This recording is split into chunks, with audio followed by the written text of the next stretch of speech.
Hello students, class 12th में मैंने आपको आइडियल और नॉन आइडियल सॉल्यूशन बता दिया था, उसका ग्राफ करा दिया था।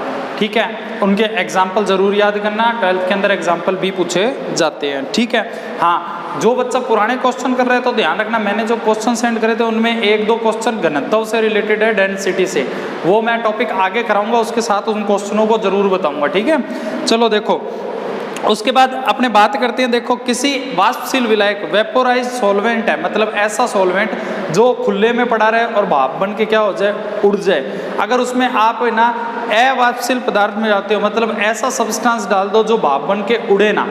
ठीक है, तो किसी वेपोराइज सॉल्वेंट के अंदर आप जब सोल्यूट डालते हो तो उनकी प्रॉपर्टी में, सॉल्यूशन की प्रॉपर्टी में चेंज आता है। क्या चेंज आता है कि उनका वेपर प्रेशर क्या हो जाता है, कम हो जाता है, जिसे आप बोलते हो लॉवरिंग ऑफ वेपर प्रेशर। ठीक है, और उनके क्वथनांक में वृद्धि हो जाती है, जिसको आप बोलते हो इवोल्यूशन बोलते हैं, वैसे तो इवोल्यूशन ऑफ बॉइलिंग पॉइंट बोलते हैं। ठीक है, या फिर क्या हो सकता है, उनके हिमांक में कमी हो जाती है, मतलब लॉवरिंग हो जाता है उनका फ्रीजिंग पॉइंट, उनका फ्रीजिंग पॉइंट क्या हो जाता है, कम हो जाता है। तो सबसे पहले अपन बात करते हैं वाष्प दाब अवनमन की, वाष्प दाब अवनमन की। ठीक है, वाष्प दाब अवनमन होता क्या है? ठीक है, मतलब वेपर प्रेशर का कम होना, पहले हम उसकी बात करते हैं। देखो, आपके नोट्स में एक डायग्राम बना होगा, डायग्राम में ये दिया हुआ है कि मान लो ये एक बर्तन है, ठीक है, और इसके अंदर कोई लिक्विड है। ठीक है, ये लिक्विड क्या करता है, अपनी दीवार, इस दीवारों के ऊपर क्या करता है, प्रेशर लगाता है, वाष्प दाब लगाता है, वेपर प्रेशर लगा रहा है फुल, ये वेपर प्रेशर लगा रहा है। जब आप इसके अंदर कोई सब्सटेंस डाल दोगे, कोई सोल्यूट डाल दोगे, तो ये जो ऊपर का वेपर प्रेशर लग रहा है, ये अब किधर आके लग जाएगा, इन पार्टिकल पे लगेगा। इस पार्टिकल को चारों ओर से कौन घेर लेगा, वाटर मॉलिक्यूल घेर लेंगे, सॉल्वेंट के मॉलिक्यूल घेर लेंगे, और जो बाहर की तरफ प्रेशर लग रहा था वो अब कहाँ लगेगा, अंदर की तरफ लगेगा। बाहर की तरफ देखो प्रेशर क्या हो जाएगा, कम हो जाएगा। कम के लिए मैंने कुछ एरो को कम करके दिखा दिया। अगर मैं ये सब्सटेंस और ज़्यादा डाल दूँ, अगर मैं सब्सटेंस और ज़्यादा डाल दूँ, ये लो बहुत सारा डाल दिया, तो ये प्रेशर क्या हो जाएगा, अंदर की तरफ बढ़ जाएगा और बाहर की तरफ एकदम क्या हो जाएगा, कम हो जाएगा। बाहर की तरफ क्या हो जाएगा, कम हो जाएगा। इसको बोलते हैं वेपर प्रेशर का कम होना। तो जाहिर सी बात है, अगर आप इसके अंदर सब्सटेंस डालोगे वेपर प्रेशर कम होगा, वहाँ पे सब्सटेंस आपने और ज़्यादा डाली है, सोल्यूट आपने और ज़्यादा डाल दिया, विलय और ज़्यादा डाल दिया, तो वेपर प्रेशर और ज़्यादा कम होगा। तो कहने का मतलब सिर्फ यही है कि उस वेपर प्रेशर को अगर आपको बढ़ाना है तो आपको इस चीज़ को और ज़्यादा क्या करना होगा, गर्म करना होगा, उबालना होगा।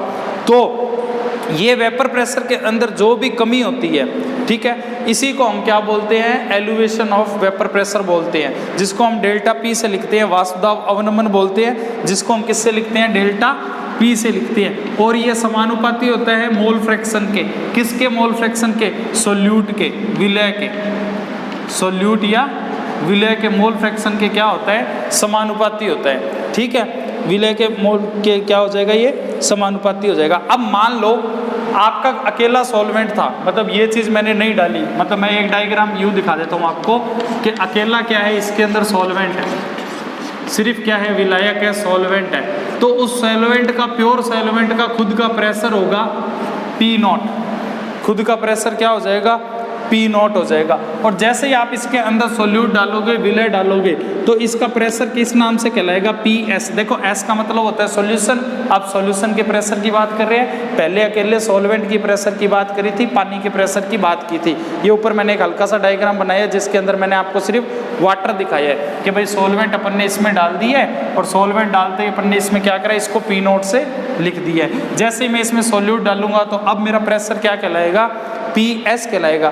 तो वाष्प दाब में कितनी कमी हुई, तो वाष्प दाब में कितनी कमी हुई, मतलब डेल्टा P आपका कितना होगा, डेल्टा P प्रेशर में चेंज, वो कितना होगा, प्योर का प्रेशर और सॉल्यूशन के प्रेशर को घटा दो तो वो अपना क्या आ जाएगा, डेल्टा P आ जाएगा। और अभी आपको मैंने बताया डेल्टा P किसके प्रोपोर्शनल होता है, X सोल्यूट के, मतलब विलय के मोल भिन्न के क्या होता है, समानुपाती होता है। X सोल्यूट के क्या होता है, इन प्रोपोर्शनल होता है। ठीक है, अब X सोल्यूट के मोल फ्रैक्शन के, सोल्यूट के मोल फ्रैक्शन के प्रोपोर्शनल होता है, तो मैं यहाँ ये भी लिख सकता हूँ ना, X सोल्यूट मतलब X विलय बराबर किसके होगा, P0 माइनस PS के, ये भी मैं लिख सकता हूँ। S सोल्यूट बराबर किसके होगा, P0 माइनस पी एस के लिखेंगे, ठीक है।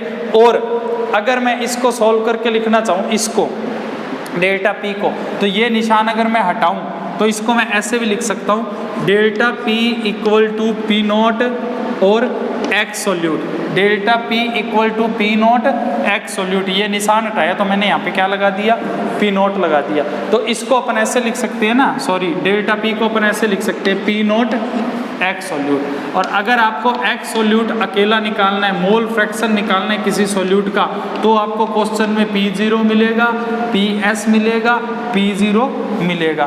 भाई प्योर प्रेशर आपको हमेशा क्वेश्चन में मिलेगा, सॉल्यूशन का प्रेशर आपको क्वेश्चन में मिलेगा, तो आप डायरेक्ट मोल फ्रैक्शन भी निकाल सकते हो। तो ये था आपका वाष्प दाब अवनमन। जैसे मैंने एक आपको क्वेश्चन दिया हुआ है, ठीक है, नोट्स के अंदर थोड़ा देखना, आपको मैंने एक क्वेश्चन दिया हुआ है, उस क्वेश्चन पे गौर करेंगे।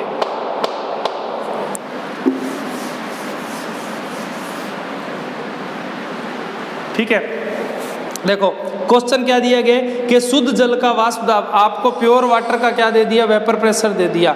शुद्ध जल का वाष्प दाब, प्योर वाटर का आपको क्या दे दिया, वेपर प्रेशर दे दिया। कितना दे दिया, मतलब P नॉट H2O आपको दे दिया। शुद्ध जल का वाष्प दाब, प्योर वाटर का आपको वेपर प्रेशर दे दिया, और ये कितना दे दिया, 400 बार। कितना दे दिया, 400 बार दे दिया। ऐसे ही आपको दे दिया कि 2 मोल ग्लूकोज में 10 मोल जल मिलाया, 2 मोल आपने क्या ले लिया, ग्लूकोज ले लिया, C6H12O6 को आपने 10 मोल किस में मिलाया, वाटर में मिलाया, 10 मोल किस में मिलाया, वाटर के अंदर ऐड कर दिया। तो बताओ वाष्प दाब में कितनी कमी होगी, वेपर प्रेशर कितना लोअर हो जाएगा, लोअरिंग ऑफ वेपर प्रेशर बताना है, और नया वेपर प्रेशर क्या होगा। थोड़ा सा कॉमन सेंस वाला क्वेश्चन है, ध्यान रखना। आपको क्वेश्चन में क्या दिया गया है, शुद्ध जल का वाष्प दाब, प्योर वाटर का वेपर प्रेशर दे दिया 400 बार। तो जाहिर सी बात है, इस प्योर वाटर में आपने क्या डाला, ग्लूकोज डाला। तो मैंने आपको पहले बताया ग्लूकोज डालने से वेपर प्रेशर कम होगा, ग्लूकोज डालने से वेपर प्रेशर कम होगा। तो आपका फॉर्मूला क्या है, डेल्टा पी नॉट बराबर, delta P equal to P naught minus में यहाँ पे क्या आ जाएगा, एक्स सोल्यूट, विलय का मोल बिन। अब आपको क्या करना है, इसमें पहले तो पता करना है सोल्यूट क्या है। तो देखो ग्लूकोज सॉलिड होता है, पानी लिक्विड होता है, सॉलिड आप पानी के अंदर डाल दोगे तो ग्लूकोज आपका क्या है, ये आपका क्या हो गया, सोल्यूट हो गया। अब आपको मोल फ्रैक्शन निकालना है, किसका, ग्लूकोज का। C6H12O6 का मोल फ्रैक्शन निकालो तो 2/12 आ जाएगा, 1/6 आ जाएगा, ठीक है ना। अब आपको करना क्या है, sorry, delta P equal to P naught x होगा, ठीक है, पी नॉट क्या हो जाएगा, हाँ एक्स हो जाएगा, ठीक है।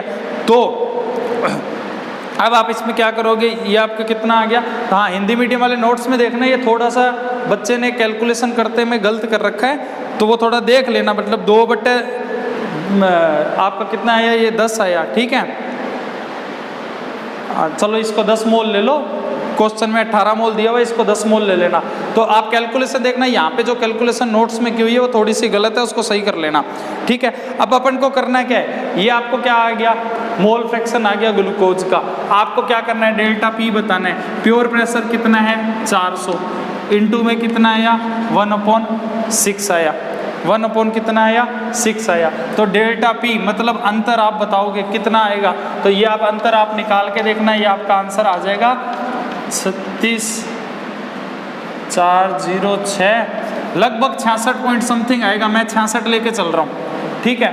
कहने का मतलब ये है कि डेल्टा पी कितना आया, 66 बार, मतलब आसपास आया, मतलब कमी कितनी होगी, 66 बार की कमी होगी। नया वेपर प्रेशर कितना आएगा, लोअरिंग कितना हो गया, 66 बार, नया कितना आएगा। तो आपको कुछ नहीं करना, आपको क्या करना है, PS नया बताना है। तो कैसे बताओगे, डेल्टा पी को घटा के बताओगे। तो आप कुछ मत करना, प्योर कितना है आपका, 400 बार, आप 400 में से 66 घटा देना, 400 में से 66 घटा देना, नया वेपर प्रेशर आ जाएगा।